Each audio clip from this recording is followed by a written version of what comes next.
Bonjour à toutes et à tous, j'espère que vous allez bien. On se retrouve pour le brief du mardi 9 septembre. Il est 8h35. Aujourd'hui, on va parler donc des news économiques, du ratio long and short, du funding, open interest, des liquidations. On regardera ce que font les whales en finissant par l'analyse technique de Bitcoin. Mais avant ça, on va regarder donc ce qui s'est passé hier. On a donc comme prévu dans la première zone. Donc c'était la zone dans laquelle on aurait pu se retourner sur Bitcoin. Mais voilà, il y a eu des éléments qui nous ont dit que c'était une zone potentielle de rebond. Déjà techniquement, donc on est dans un canal. C'est d'ailleurs étonnant qu'on ait rebondi parfaitement sur le bas de ce canal. Donc on avait, tout simplement ici, ici, ici. Donc là, c'était tout simplement facile de tracer ce canal pour savoir que ça rebondissait ici. Personnellement, je n'étais pas réveillé à 2 heures du matin, donc je n'ai pas pris le trade.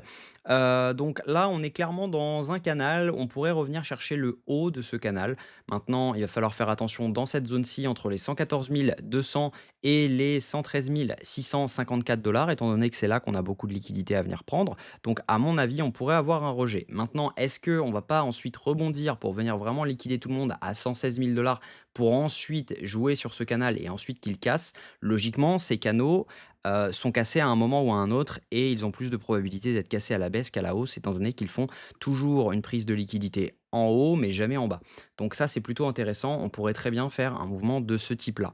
Donc, il va falloir être attentif à ça. En tout cas, pour l'instant, on est haussier sur Bitcoin. On n'a clairement rien du tout qui nous dit qu'on va tomber. On peut très bien venir chercher dans les 2 heures, voire dans l'heure, les 113 600 et derrière avoir un rejet. Donc on verra la taille du rejet, mais en tout cas, il peut ne pas être très conséquent et revenir beaucoup plus haut. Donc personnellement, je n'ai pas short, je ne vais pas short tout de suite.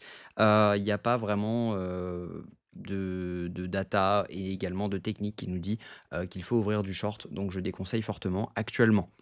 Au niveau news économique, aujourd'hui, on n'a rien du tout. Ce sera surtout demain, on aura le prix à la production et jeudi, on aura l'inflation américaine à 14h30. Donc attendez-vous à avoir du mouvement. Au niveau crypto bubble, on a le MYX qui a explosé. Clairement, il est passé de 7 centimes à 13 dollars en quelques semaines. Donc clairement, c'est super intéressant. C'est un token que je ne connaissais pas du tout. Donc personnellement, je ne suis pas dessus. Mais en tout cas, GG à tous ceux qui en ont en portefeuille et qui ont bénéficié de ces perfs. Parce que clairement, voilà, si on regarde sur la semaine, il est à 1213.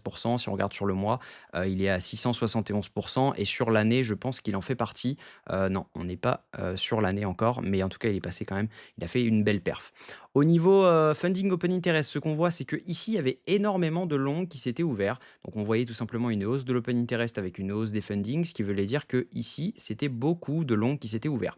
Ensuite, on avait donc des fundings qui étaient très hauts, qui sont, complètement anormales d'être, 2,2 fois, plus élevé que la normale. Pour rappel, le funding normal, c'est 0,01 et là, actuellement, on était à 0,022, donc clairement beaucoup trop élevé et donc du coup, on est venu, on a rect tout le monde. Ce qu'on voit, c'est qu'on a eu un gros dump de l'open interest avec un dump des funding, ce qui veut dire qu'on a eu un reset, des funding et de l'open interest. Donc du coup, on a liquidé pas mal de gens et par conséquent, bah, le bottom est plutôt clean puisqu'on n'a pas énormément de longs qui s'ouvrent. On en a, bien sûr, mais on n'en a pas non plus énormément. On a surtout des achats spot qui ont fait que ce mouvement a été, explosif. Mais sinon, on voit que c'est majoritairement quand même des longues depuis les 111 800 qui se sont ouverts.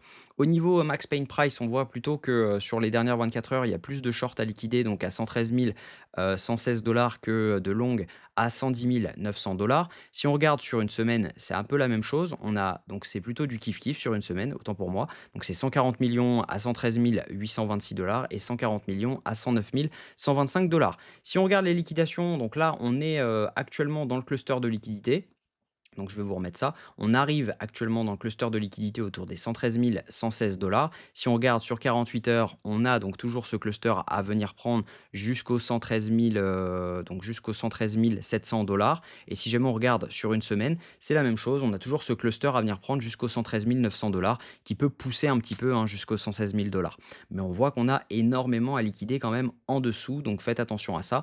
Et si jamais on regarde sur 2 semaines, on n'ira pas plus loin étant donné que les datas changent quand même. On voit que le plus gros du travail se trouve à 114 200 et donc pourquoi pas venir chercher cette zone pour ensuite aller un peu plus bas, chercher les 108 974 dollars.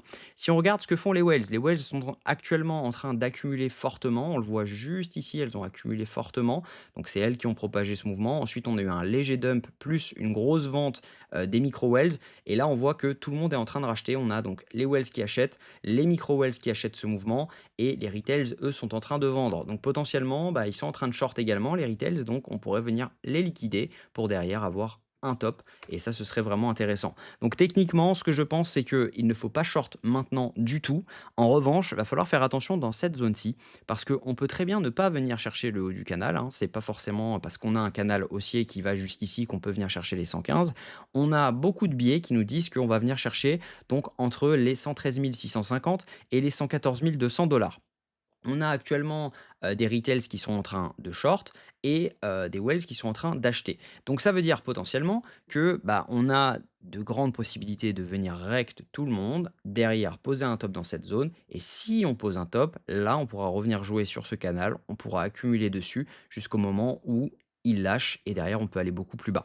Donc faites attention à ça, faites attention à ce scénario. En tout cas, ce qui est sûr, c'est que dans les heures à venir, dans les jours à venir, on sera autour des 114 000 dollars. Maintenant, qu'est-ce qui va se passer lorsqu'on y sera? Ça dépendra des datas le moment venu. Si jamais on venait à pump maintenant, c'est ce qui est sûr, c'est que le rejet sera plutôt énorme. Si jamais on prend notre temps, ça veut dire que si jamais on vient juste liquider cette zone, que derrière on repart, on peut très bien jouer comme ça continuellement et derrière pouvoir aller plus haut à un moment ou à un autre. Donc faites attention à ça en tout cas. Mais voilà, j'espère que cette vidéo vous a plu en tout cas. J'espère que vous passez de bons moments quand même en crypto actuellement, puisque on a quand même des ups à peu près partout, que ce soit sur les alts ou sur Bitcoin. On est actuellement sur un rebond, donc c'est plutôt sympa. En tout cas, je vous souhaite une très bonne journée. On se retrouve demain à la même heure. Prenez soin de vous.